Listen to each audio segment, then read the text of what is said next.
The Tipping Point was an amazing book. It opened my mind up to a lot of things when I first read it.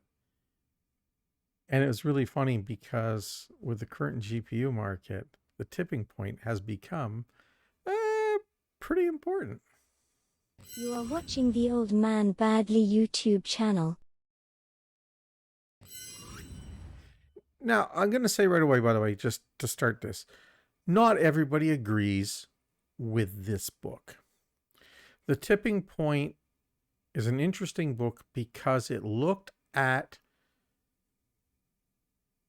how sometimes very innocuous or very small things make the difference between yay or nay, or change the flow of something, or make a change in society that we otherwise are not expecting. It's an interesting subject. And a lot of the times you cannot, while it's happening, spot the tipping point, because the tipping point often isn't one very specific thing, but in fact, often a combination of very small things that come together to literally tip the balance from one side to the other without being so monumental as to really matter. And thus we get to my little story today, which is I call Finally. And I call it Finally because finally I got a GPU. A 3060, low hash rate, twin edge, Zotac gaming, blah, blah, blah, blah, blah, blah, blah. Okay? No, I'm not proud of buying a 3060, and I'm not proud of paying higher than MSRP for it, but I bought it at retail, and it was new, and I didn't have to buy it from a scalper. It was new, retail box at a retail store. It was the most wonderful experience I've had in ages. It's better than sex. No, it's not. Anyway, sorry. But what it is it's the culmination of a bunch of little things that have happened that suddenly created a tipping point in the marketplace. What happened? Well, okay, I've been talking about it for the last few weeks, and you go back and look at my videos up here. I always have to remember which side to point at because it's always backwards. And we're talking about how things are changing in the GPU market, how things are changing in the cryptocurrency market. You have to remember that Bitcoin and Ethereum both hit really, really big peak values in the middle of April and have declined almost consistently ever since. At one point, Bitcoin had lost almost 50% of its value off of peak. Ethereum has not lost quite that much, but it got really close as well. I don't have them set right now to show you exactly where they're at this moment, but even with Elon Musk saying nice things about Bitcoin in the last 24 hours, the reality is the edge is off. There's a lot of negative pressure out there. But that trip from really high price to a more normal price or a much lower price has changed the face of cryptocurrency mining. Bitcoin has long since passed the point where GPU mining is pointless. But Ethereum, of course, is very strong on GPU mining for the moment. However, the returns are getting smaller and smaller. Whereas you might have made, if you're looking at this in March and you had a 3060, you could probably make $8 to $10 a day. Now you're lucky to make $1 a day, maybe $2. That's kind of where it lands. And it's changed the financial aspect. They're still making money, so there's not quite enough pressure to get people to get out of the market yet, but what it has done is create a tipping point where buying a 3060 for mining is now an extremely risky concept. essentially you have to be a pretty bad investor to be buying 3060s to mine right now, because it's getting tough out there, and it looks like it's going to get tougher. Now, the second thing, and that's just a minor little tipping point. That's just a very small percentage of miners were thinking of buying 3060s or say 6700s to mine. And that's a little thing. The second thing, though, and slightly larger in a sense, was the arrival of the 3070ti and the 3080ti.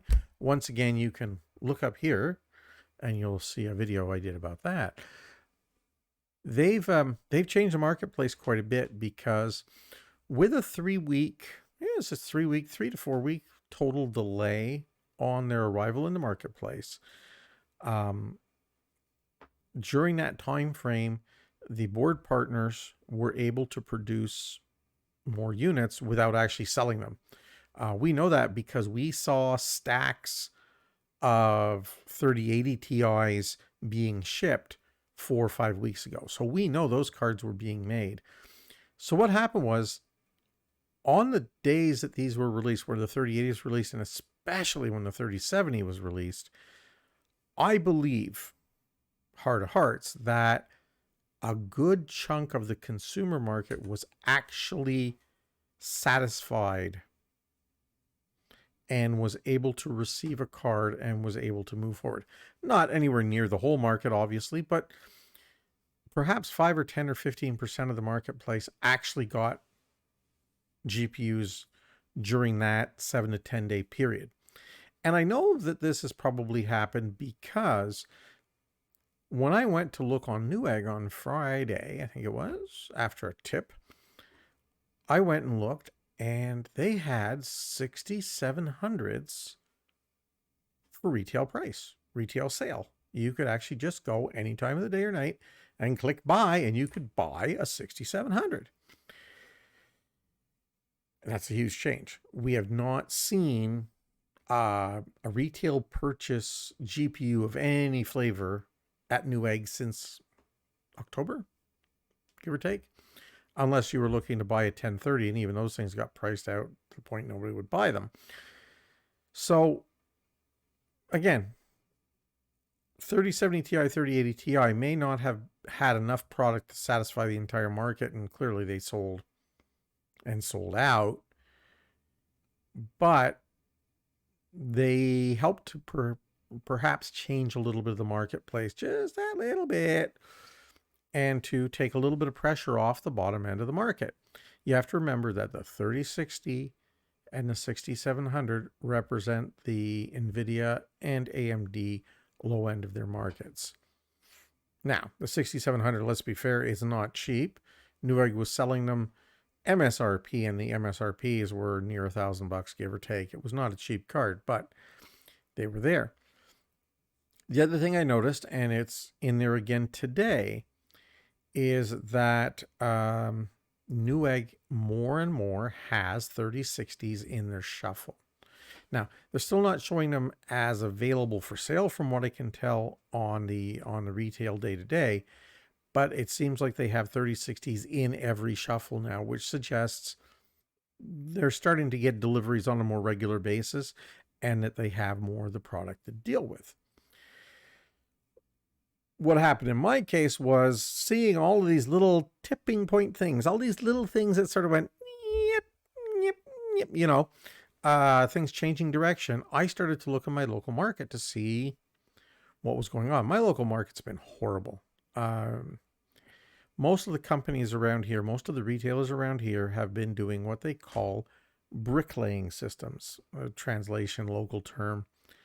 Basically, it means you have to buy an entire PC made up of the parts basically that they choose for an insanely inflated price. You pay the massively inflated GPU price, and I do mean massively inflated. The prices here have been shockingly bad. And then on top of it, you have to buy the whole rest of the system, and the whole rest of the system often is parts you wouldn't want to get involved with. As an example, they'll sell you a AMD system. Okay, so you get your 3070 graphics card for 1,500 US or some astronomically stupid number like that, and they'll sell you an AMD 5800 for a fortune, and they'll put it on a 4-year-old B450 motherboard. Thanks, guys. It's probably not even going to run. You're going to be BIOS updating that thing for weeks. And slow RAM. In some cases, they're still selling spinning hard drives with these things. It was terrible. It was basically they were sweeping their closets of all the crap that they couldn't get rid of, pairing it up with expensive processors and expensive GPUs, and charging a fortune for it. You could walk out of the door with a nearly non-functional system for $3,500 to $4,000 US. Mind-numbingly bad.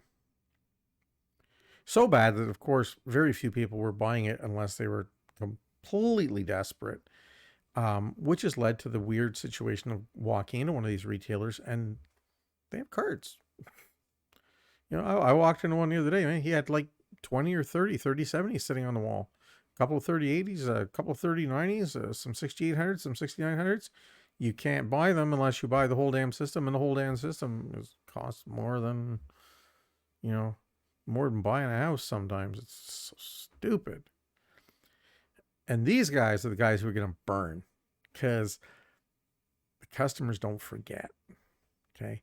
I don't forget who did this. I don't forget which of the companies, in one case, a company that I used to buy a lot of parts from, I won't even walk in their store no more. That's how badly they were willing to screw me on trying to buy a graphics card not 3 weeks ago. And I guarantee you 2 weeks from now, they're going to be dying for it. And I'll probably get emails from them going, oh, look, we got supply. Screw you. Anyway. So what happened was I looked around the market and I actually saw some listings and stuff that the prices were, well, okay. We're not talking MSRP. Okay. Let's be fair, but we're not talking twice MSRP. So halfway in the middle. And I just boogied down to one of them, and it's actually a place that I didn't even realize because the name didn't connect. Again, translation issues sometimes. It's the same place I bought my processor about 5 months ago. They actually had my processor in stock and sold it to me for MSRP. It was like 5800X at the time too, which was really hard to find. And they sold me just the processor, and they sold it to me at retail. So I got there and I'm like, oh, it's this place. Cool. And sure enough, I just said, hey, you got this, like here. And I showed them and they went, oh yeah, yep, that price. Yep, no problem. Bing, ding. 3 minutes, I'm out the door with a 3060. No problem. Retail, cash. Have a nice day. Oh, and I do have a receipt though. It's not just, not cash under the table. It's a real sale. And they had more in inventory and they could get more. And I asked them, can you get more? And they're like, yeah, how many more would you like? It wasn't an issue. And I was tempted, but I know that if I buy them and try to resell them on eBay, I'll get burned. My luck is I'll buy 10 of them and I'll put them on eBay and the price will go. Burp. So I'm not going to go there. I'm not taking that risk. But anyway, I was surprised a little bit, but again, thinking back to the tipping points that I've seen over the last 3 or 4 weeks, it was no surprise to me to be able to find a card for sale at a somewhat reasonable price. Still overpriced compared to what it should be. Significantly underpriced from where it was. Compared to what this card was 3 or 4 weeks ago, if you could find one, we're talking $200 or $300 US lower than it was. Yeah, because some of them are still listing them at about 40% higher than what I paid. There's still some listings out there at that price, so I had to do the math because it's local currency crap. And I do believe that the tipping point has happened, and nobody ever noticed it. It sort of just, and we'll go back and we'll talk about the question of the tipping point and where did it happen. And I'll tell you what, if Malcomn Gladwell ever was to do an update on this, the GPU market is perhaps a perfect example of a tipping point moment where it's not the big things that are making a difference, it's the little things. If you can hold your socks and be patient for about another 6 to 8 weeks, get through the summer.